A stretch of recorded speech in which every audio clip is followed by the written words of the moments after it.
ಮಿಥಿಲೆಯಲ್ಲಿ ದಶರಥನ ಇಡೀ ಪರಿವಾರದ ಜೊತೆಗೆ ವಿದೇಹ ರಾಜ ತನ್ನ ಮಗಳನ್ನು ಕೊಟ್ಟು ಕಲ್ಯಾಣೋತ್ಸವವನ್ನು ನಡೆಸಿದ. 2 ಊರಿನವರಿಗೆ, ಅಯೋಧ್ಯೆ, ಮಿಥಿಲಾ ಪಟ್ಟಣ, ಎಲ್ಲ ಜನರಿಗೂ ಆನಂದ ಆಯಿತು ಅಂತ. ರಾಮ ಸೀತೆಯರು ಒಟ್ಟು ಸೇರಿದರು ಅಂತಂದರೆ ಎಲ್ರಿಗೂ ಆನಂದ ಆಯಿತು ಅಂತ. ವಿಶ್ವಾಮಿತ್ರರು ಅಲ್ಲಿಂದ ಹೊರಟು ಹೋದರು ಅಂತ. ಎಲ್ಲಿವರೆಗೆ ವಿಶ್ವಾಮಿತ್ರ ಇದ್ದ ಅಂದರೆ ರಾಮ ಸೀತೆಯರು ಒಟ್ಟು ಸೇರುವ ತನಕ ವಿಶ್ವಾಮಿತ್ರ ಇದ್ದ ಅಂತ. ವಿಶ್ವಾಮಿತ್ರನ ಕೆಲಸ ಏನು ಅಂದರೆ ರಾಮ ಮತ್ತು ಸೀತೆಯರನ್ನು ಒಟ್ಟು ಸೇರಿಸುವುದು ವಿಶ್ವಾಮಿತ್ರನ ಕೆಲಸ. ನಾವು ಗಾಯತ್ರಿ ಜಪ ಮಾಡುವಾಗ ಹಾಗೆ ಅನುಸಂಧಾನ ಮಾಡಬೇಕು.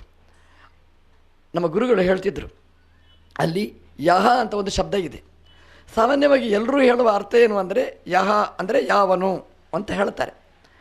ಸಂಸ್ಕೃತ ವ್ಯಾಕರಣ ಪ್ರಕಾರ ಅಷ್ಟು ಸರಿ ಹೋಗುವುದಿಲ್ಲ. ಯಹ ಅಂದರೆ ಪುಲ್ಲಿಂಗ, ತತ್ ಅಂದರೆ ನಪುಂಸಕಲಿಂಗ. ಅದಕ್ಕೆ ನಮ್ಮ ಆ ಗುರುಗಳು ಹೇಳಿದ ಅರ್ಥ ಯಾ ಅಂದರೆ ಲಕ್ಷ್ಮೀನಾರಾಯಣರು ಅಂತ ಅರ್ಥ ಅಂತ. ಈ ಪ್ಲಸ್ ಆ ತಾಂ ಪದ್ಮಿನೀಂ ಈಂ ಶರಣಂ ಪ್ರಪದ್ಯೆ. ಈ ಅಂದರೆ ಲಕ್ಷ್ಮೀದೇವಿ ಅಂತ ಅರ್ಥ. ಆ ಅಂದರೆ ಪ್ರಣವದ ಮೊದಲನೇ ಅಕ್ಷರ ಆ ಇತಿ ಬ್ರಹ್ಮ. ಈ ಮತ್ತು ಆ ಒಟ್ಟು ಸೇರಿದರೆ ಅದು ಯಹ ಅಂತ ಆಗಿಬಿಡ್ತದೆ ಅಂತ. ಅಂದರೆ ಲಕ್ಷ್ಮೀನಾರಾಯಣರನ್ನು ಒಟ್ಟು ಸೇರಿದ ಹಾಗೆ ನಾವು ಚಿಂತನೆ ಮಾಡಬೇಕು.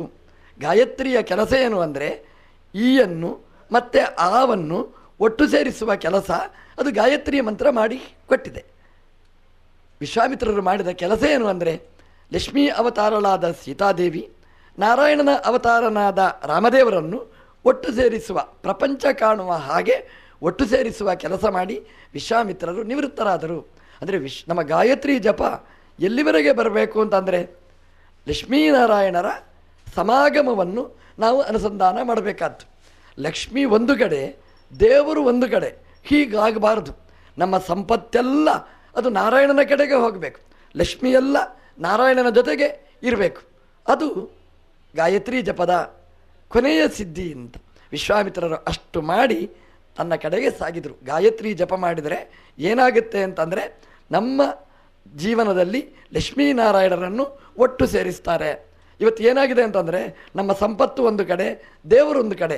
ಹಾಗಾಗದೆ ಭಗವಂತ ಧಿಯೋಯೋನ ಪ್ರಚೋದಯಾತ್ ಆಗಿ ನಮ್ಮ ಎಲ್ಲ ಬುದ್ಧಿಯನ್ನು ಪ್ರೇರಣೆ ಮಾಡಿ ನಮ್ಮ ಸಂಪತ್ತು ಏನಿದೆ ಅದು ದೇವರಿಂದ ಬಂದದ್ದು ಅನ್ನುವ ಅನುಸಂಧಾನವನ್ನು ನಮಗೆ ನೀಡುತ್ತದೆ.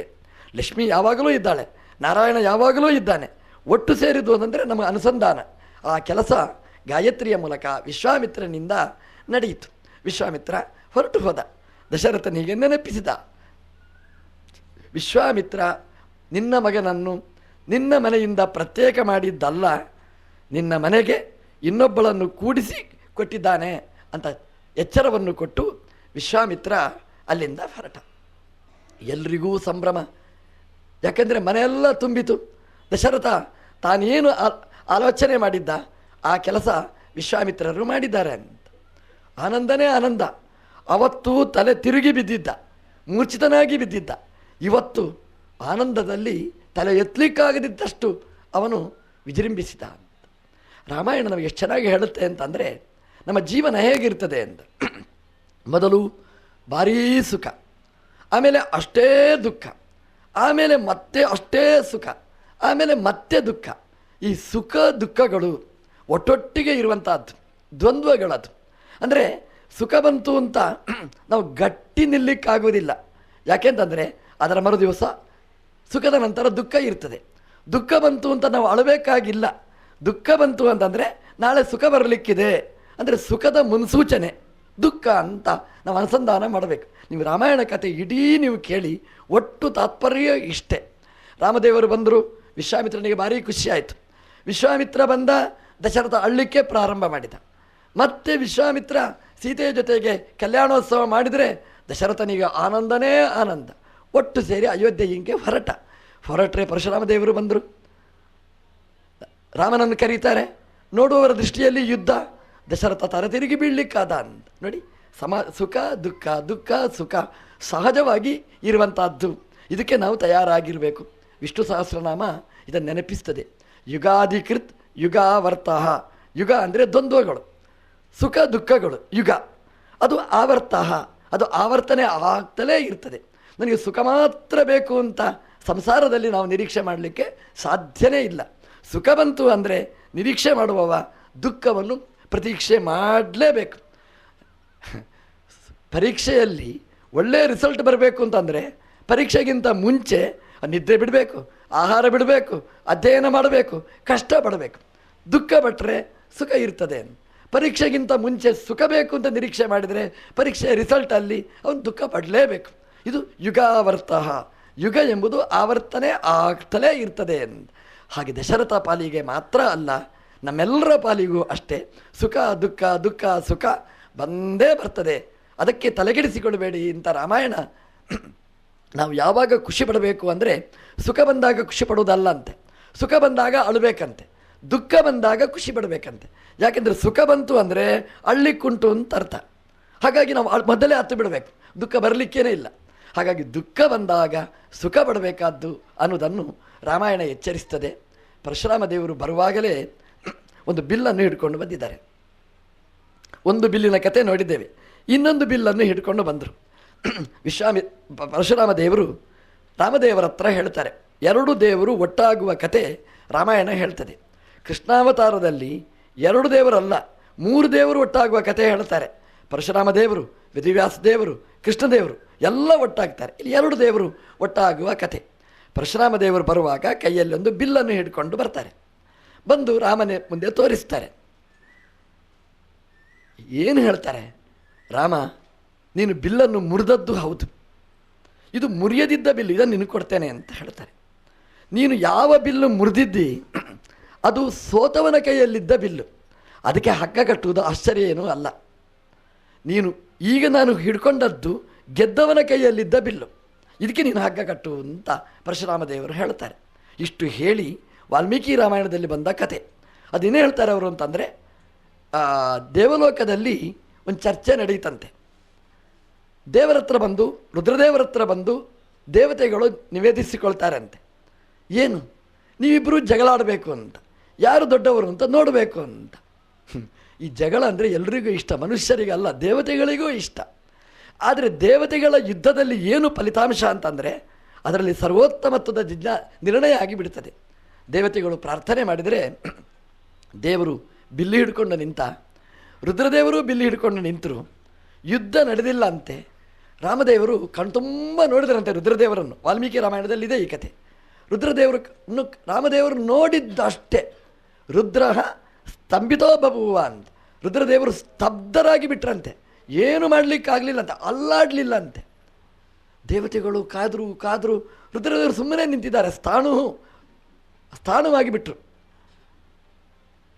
ಕೊನೆಗೆ ರುದ್ರದೇವರು ಹೇಳಿದರು, ಭಗವಂತ ಒಳಗಿಂದ ಪ್ರೇರಣೆ ಮಾಡುವವ, ನಮಗೆ ಪ್ರೇರಣೆ ಮಾಡದೆ ಹೋದರೆ ನಾವು ಸ್ಥಿರವಾಗಿ ನಿಲ್ತೇವೆ, ನಾವು ಏನೂ ಮಾಡಲಿಕ್ಕಾಗುವುದಿಲ್ಲ ಅಂತ. ಅದನ್ನು ಪರಶುರಾಮ ದೇವರು ಹೇಳುತ್ತಾ, ಸೋತ ರುದ್ರದೇವರ ಕೈಯಲ್ಲಿದ್ದ ಬಿಲ್ಲನ್ನು ನೀನು ಮಿಥಿಲಾಪಟ್ಟಣದಲ್ಲಿ ಹಗ್ಗ ಜೋಡಿಸಿ ಮುರಿದದ್ದು. ಯುದ್ಧ ಕಾಲದಲ್ಲಿ ವಿಷ್ಣು ಕೈಯಲ್ಲಿ ಹಿಡ್ಕೊಂಡಿರ್ತಕ್ಕಂಥ ಬಿಲ್ಲು ಇದು. ವಾಲ್ಮೀಕಿಗಳು ಹೇಳ್ತಾರೆ, ದೇವತೆಗಳು ವಿಷ್ಣು ಸರ್ವೋತ್ತಮಂ ಮೇನಿರೆ ಅಂತ ವಾಲ್ಮೀಕಿ ರಾಮಾಯಣದಲ್ಲಿದೆ. ಭಗವಂತನ ಸರ್ವೋತ್ತಮತ್ವವನ್ನು ದೇವತೆಗಳು ಒಪ್ಪಿಕೊಂಡರು ಅಂತ.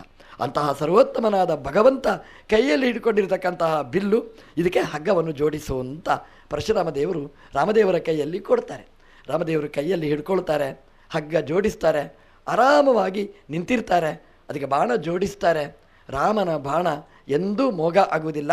ಆವಾಗ ಆ ಅತುಲನ ಮೇಲೆ ಬಾಣ ಪ್ರಯೋಗ ಮಾಡಿ ಅವನನ್ನು ಸಂಹಾರ ಮಾಡುವ ಕಥೆಯನ್ನು ವಾಲ್ಮೀಕಿ ರಾಮಾಯಣ ಸೂಚ್ಯವಾಗಿ ಹೇಳಿದ್ದನ್ನು ನಮ್ಮ ಆಚಾರ್ಯರು ಮೂಲ ರಾಮಾಯಣದ ಜೊತೆಗೆ ಅದನ್ನು ವಿಮರ್ಶೆ ಮಾಡಿದ್ದಾರೆ. ಮೊದಲು ಧನುಸ್ಸನ್ನು ಹಗ್ಗ ಜೋಡಿಸಿ ರಾಮಚಂದ್ರ ಮುರಿತದು. ಈಗ ಹಗ್ಗ ಜೋಡಿಸಿದ ಧನು ಮುರಿಲಿಲ್ಲ ಅಂತ. ಯಾಕೆ ಅಂತ ಒಂದು ಪ್ರಶ್ನೆ, ಜಿಜ್ಞಾಸೆ ಸುಮ್ಮನೆ. ಅದಕ್ಕೆ ಧನುರ್ಧರಃ ಅಂತ ವಿಷ್ಣು ಸಹಸ್ರನಾಮ ಹೇಳುತ್ತೆ. ಭಗವಂತ ಧನುಸ್ಸನ್ನು ಧಾರಣೆ ಮಾಡಿದ ಅಂತ.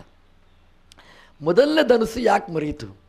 ಈ ಧನುಸ್ಸು ಯಾಕೆ ಉಳೀತು? ಹಗ್ಗ ಕಟ್ಟಿದ್ರು ಯಾಕೆ ಏನು ಆಗಲಿಲ್ಲ ಅಂದರೆ ಈ ಧನುಸ್ಸಿನಲ್ಲಿ ವ್ಯತ್ಯಾಸವಿದೆ ಅಂತ. ಅದು ಶಿವನ ಧನುಸ್ಸು, ಇದು ವಿಷ್ಣು ಕೈಯಲ್ಲಿ ಹಿಡ್ಕೊಂಡ ಧನುಸ್ಸು. ರಾಮದೇವರು ಮಾಡಿದ ಕೆಲಸ ಏನು? ಹಗ್ಗವನ್ನು ಜೋಡಿಸಿದರು ಶಿವಧನುಸ್ಸಿಗೆ, ಅದು ಮುರಿಯಿತು. ಹಗ್ಗ ಎಂಬ ಶಬ್ದ ಉಂಟಲ್ಲ, ಸಂಸ್ಕೃತದಲ್ಲಿ ಅದನ್ನು ಗುಣ ಅಂತ ಕರೀತಾರೆ. ಶಿವಧನುಸ್ಸಿಗೆ ಗುಣವನ್ನು ಜೋಡಿಸಿದ. ಶಿವ ಅಂದರೆ ರುದ್ರದೇವರಿಗೆ ಗುಣವನ್ನು ಜೋಡಿಸಿದ.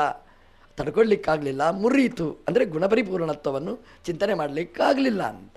ರಾಮದೇವರು ವಿಷ್ಣು ಕೈಯಲ್ಲಿ ಹಿಡ್ಕೊಂಡ ಧನುಸ್ಸನ್ನು ಕೈಯಲ್ಲಿ ಹಿಡ್ಕೊಂಡ, ಅದಕ್ಕೆ ಹಗ್ಗ ಅಂದರೆ ಗುಣವನ್ನು ಜೋಡಿಸಿದ. ಅದು ಏನು ಮುರಿಲಿಲ್ಲ, ಕೂಟಿತು. ಅದರ ಅರ್ಥ ಏನು ಅಂತಂದರೆ, ರಾಮನ ಕೈಯಲ್ಲಿ ಹಿಡ್ಕೊಂಡ ವಿಷ್ಣುವಿನ ಧನುಸ್ಸಿಗೆ ಗುಣವನ್ನು ಜೋಡಿಸಿದರೆ ಗುಣಪರಿಪೂರ್ಣನಾದ ಭಗವಂತ ಅದನ್ನು ಇಷ್ಟಪಟ್ಟ. ಅಂದರೆ ಗುಣಪರಿಪೂರ್ಣತ್ವ ವಿಷ್ಣುವಿನಲ್ಲಿ ಇರತಕ್ಕ ಧರ್ಮ ಅನ್ನೋದು ಆ ಸಭೆಯಲ್ಲಿ ತೀರ್ಮಾನ ಆಯಿತು ಅಂತ. ಅದನ್ನು ವಿಷ್ಣು ಸಹಸ್ರನಾಮ ಧನುರ್ಧರ ಎಂಬ ಹೆಸರಿನಿಂದ ನಮಗೆ ಧನುಸ್ಸನ್ನು ಧಾರಣೆ ಮಾಡಿದವ ಅಂತಂದರೆ, ಧನುಸ್ಸಿಗೆ ಹಗ್ಗ ಜೋಡಿಸಿ ಗುಣಪರಿಪೂರ್ಣತ್ವವನ್ನು ಯೋಜನೆ ಮಾಡಿದ ಅದೇ ಭಗವಂತನಿಂದ ಅಭಿನ್ನನಾದವ ತಾನು ಅನ್ನುವ ಚಿಂತನೆಯನ್ನು ಭಗವಂತ ಕೊಡ್ತಾ ಗುಣಪರಿಪೂರ್ಣತ್ವದ ಕಲ್ಪನೆಯನ್ನು ಕೊಟ್ಟ ಕಥೆಯನ್ನು ನಾವು ನೋಡ್ತೇವೆ. ಇಲ್ಲಿ ತುಂಬ ಚಿಂತನೆ ಇದೆ. ನಾವು ಸ್ವಲ್ಪ ಮುಂದೆ ಹೋಗೋಣ. ಒಂದು ವಿಷ್ಣು ಸಹಸ್ರನಾಮದ ಒಂದು ಜಿಜ್ಞಾಸೆ, ಸುಧನ್ವ ಖಂಡ ಪರಶುಹು ಅಂತ. ಇಲ್ಲಿ ರಾಮ ಮತ್ತು ಪರಶುರಾಮ ದೇವರು ಒಟ್ಟಾದರು ಅಂತ. ಅದು ಎಲ್ಲಿದೆ ಅಂತಂದರೆ ವಿಷ್ಣು ಸಹಸ್ರನಾಮದಲ್ಲಿ ಸುಧನ್ವ ಖಂಡ ಪರಶುಹು ಅಂತ ಎರಡು ನುಡಿ. ಪರಶು ಅಂತ ಹೇಳಿದ ತಕ್ಷಣ ನೆನಪಿಗೆ ಬರುವುದು ಪರಶುರಾಮ ದೇವರು. ಧನುಸ್ಸು ಅಂತ ನೆನಪಿಗೆ ಬರುವುದು ರಾಮದೇವರು. ಕೈಯಲ್ಲಿ ಬಿಲ್ಲುಬಾಣ ಹಿಡ್ಕೊಂಡವ. ಸುಧನ್ವ ಒಳ್ಳೆಯ ಧನುಸ್ಸನ್ನು ಹಿಡ್ಕೊಂಡವ, ಮುರಿಯದಿದ್ದ ಧನುಸ್ಸನ್ನು ಹಿಡ್ಕೊಂಡವ. ಸುಧನ್ವ ಅಂದರೆ ಕೋದಂಡಪಾಣಿಯಾದ ಭಗವಂತ ರಾಮದೇವರು.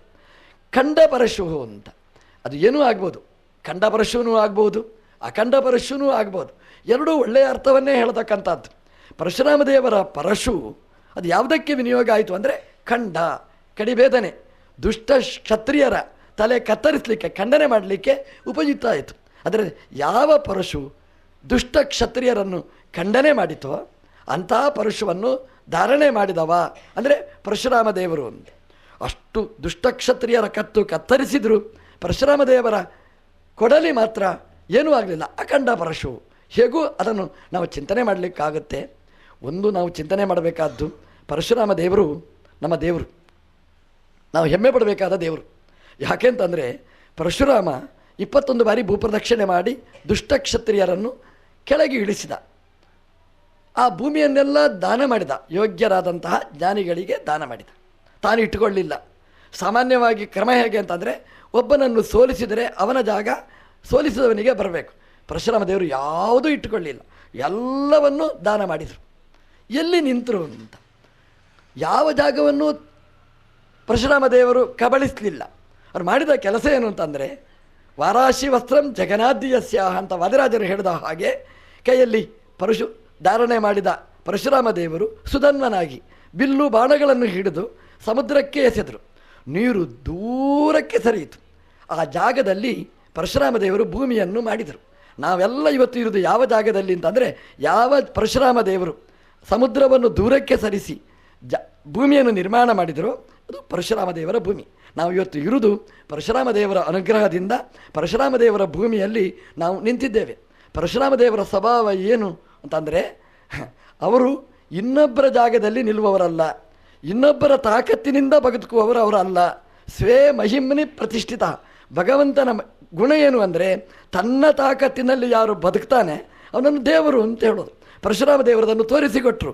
ನಾನು ಇನ್ನೊಬ್ಬರ ಜಾಗದಲ್ಲಿ ಇರುವವ ಅಲ್ಲ, ನಾನು ನನ್ನ ಕಾಲಲ್ಲಿ ನಿಂತವ ಅಂತ ತೋರಿಸಿಕೊಟ್ಟ ದೇವರು ನಮ್ಮ ಪರಶುರಾಮ ದೇವರು ಅಂತ ನಾವು ಅಭಿಮಾನ ಪಡಬೇಕಾದ್ದು. ಇಲ್ಲಿಯ ಗುಣ ಹೇಗಿದೆ ಅಂತಂದರೆ, ಈ ಪರಶುರಾಮ ದೇವರ ಭೂಮಿಯ ಮಣ್ಣು ಹೇಗಿದೆ ಅಂತಂದರೆ, ಈ ಜನ ಎಲ್ಲೇ ಹೋಗಲಿ, ಯಾವ ಊರಿಗೇ ಹೋಗಲಿ, ಯಾವ ಊರಿಗೆ ಹೋದರೂ ಕೂಡ ಇನ್ನೊಬ್ಬರನ್ನು ಎಳೆಯಬಹುದೇ ಹೊರತು ಇನ್ನೊಬ್ಬರಿಂದ ಬದುಕುವವರು ಅಲ್ಲ. ಎಲ್ಲಿ ಹೋದರೂ ನಮ್ಮ ಈ ಪರಶುರಾಮ ಭೂಮಿಯ ಜನ ಎಲ್ಲ ತನ್ನ ಕಾಲಲ್ಲಿ ನಿಲ್ಲುವವರು ಅನ್ನೋದು ಪರಶುರಾಮ ದೇವರ ಒಂದು ಅನುಗ್ರಹ, ಹೆಗ್ಗಳಿಗೆ ನಮಗಿದೆ. ಅಖಂಡ ಪರಶು ಪರಶುರಾಮ ದೇವರ ಅಲ್ಲ, ಅವರ ಅನುಗ್ರಹ ಪಾತ್ರರಾದವರು ಕೂಡ ಎಲ್ಲಿಯೂ ಖಂಡಿತರಾಗುವುದಿಲ್ಲ.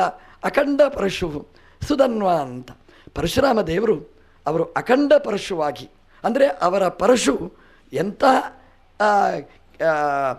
ಕೆಟ್ಟವರಿದ್ದರೆ, ಕೆಟ್ಟ ರಾಜಕೀಯ ಇದ್ದರೆ ಅದನ್ನು ಖಂಡನೆ ಮಾಡ್ತಕ್ಕಂಥವರು. ಇವತ್ತು ನಾವು ಅದನ್ನು ಉಪಾಸನೆ ಮಾಡಬೇಕಾದ್ದು. ಅಖಂಡ ಪರಶು ಅಂತ ಪರಶುರಾಮ ದೇವರನ್ನು ಉಪಾಸನೆ ಮಾಡಿದರೆ, ಖಂಡ ಪರಶು ಅಂತ ಉಪಾಸನೆ ಮಾಡಿದರೆ ನಮ್ಮ ಸಾಧನೆಗೆ ವಿರೋಧಿಯಾದ ದುಷ್ಟ ಶಕ್ತಿಯನ್ನು ನಾಶ ಮಾಡ್ತಾರೆ. ಇವತ್ತೂ ಪರಶುರಾಮ ದೇವರು ನಮ್ಮಲ್ಲಿ ನೆಲೆ ನಿಂತಿದ್ದಾರೆ ಅಂತ ಪರಶುರಾಮ ದೇವರಿಗೆ ಪೂಜೆ ಮಾಡುವ ಐತಾಳರ ಮನೆಯಲ್ಲಿ ಈ ಕಥೆ ಹೇಳಿದರೆ ಪರಶುರಾಮ ದೇವರಿಗೆ ತುಂಬ ಇಷ್ಟ ಆಗುತ್ತೆ ಅಂತ. ಅನಂತೇಶ್ವರದಲ್ಲಿ ಸುಧನ್ವ ಅಖಂಡ ಪರಶು, ರಾಮದೇವರು ಸುಧನ್ವ ಧನುಸ್ಸನ್ನು ಚೆನ್ನಾಗಿ ಉಪಯೋಗ ಮಾಡಿದವರು ಅಂತ. ಯಾಕೆಂತಂದರೆ ಈ ಧನುಸ್ಸು ರಾಮದೇವರಲ್ಲಿ ಕೊನೆಯ ತನಕನೂ ಇರ್ತದೆ. ಕಾಡಿಗೆ ಹೋದಾಗಲೂ ಧನುಸ್ಸನ್ನು ಹಿಡ್ಕೊಂಡು ಹೋಗ್ತಾರೆ. ಯಾಕೆಂದರೆ ಇದು ಕ್ಷತ್ರಿಯರ ಧರ್ಮ. ಹೇಗೆ ಬ್ರಾಹ್ಮಣರು ಅವರ ಧರ್ಮ ಎಲ್ಲಿ ಹೋದರೂ ಇರಬೇಕು, ಅದನ್ನು ಬಿಡಲಿಕ್ಕಿಲ್ಲ. ಯಜ್ಞೋಪವೀತ ಇದೆ ಬ್ರಾಹ್ಮಣರಿಗೆ, ಅದು ಬೆನ್ನು ತುರಿಸ್ಲಿಕ್ಕೆ ಅಲ್ಲ, ಬಿಗದ ಕೈ ಹಾಕ್ಲಿಕ್ಕೆ ಅಲ್ಲ. ಹಾಗೆ ತಿಳ್ಕೊಂಡ್ರೆ ಅವರು ಮೂರ್ಖರು ಅಂತ ಅರ್ಥ. ಯಜ್ಞೋಪವೀತ ಇರೋದು ಯಾಕೆ ಅಂತಂದರೆ ಅದು ಯಜ್ಞ ಉಪವೀತ, ಯಾಗಕ್ಕೆ ಸಂಬಂಧಪಟ್ಟದ್ದು. ನಮ್ಮ ಜೀವನ ಅದು ಬರೀ ಸ್ವಾರ್ಥ ಭೋಗಮಯ ಅಲ್ಲ, ನಮ್ಮ ಜೀವನ ಯಜ್ಞಮಯ ಅಂತ ತೋರಿಸ್ಲಿಕ್ಕೋಸ್ಕರನೇ ಯಜ್ಞೋಪವೀತ ನಮ್ಮ ಹೆಗಲಲ್ಲಿ ಯಾವತ್ತೂ ಅದು ಇರುವಂತಹದ್ದು ಅನ್ನುವ ಚಿಂತನೆ ನಾವು ಮಾಡಬೇಕಾಗಿರ್ತಕ್ಕಂಥದ್ದು. ಆ ಪರಶುರಾಮ ದೇವರು ನಮ್ಮನ್ನು ರಕ್ಷಣೆ ಮಾಡತಕ್ಕಂತಹ ದೇವತೆ, ಹಾಗೆ ನಾವು ಉಪಾಸನೆ ಮಾಡಬೇಕಾದ್ದು.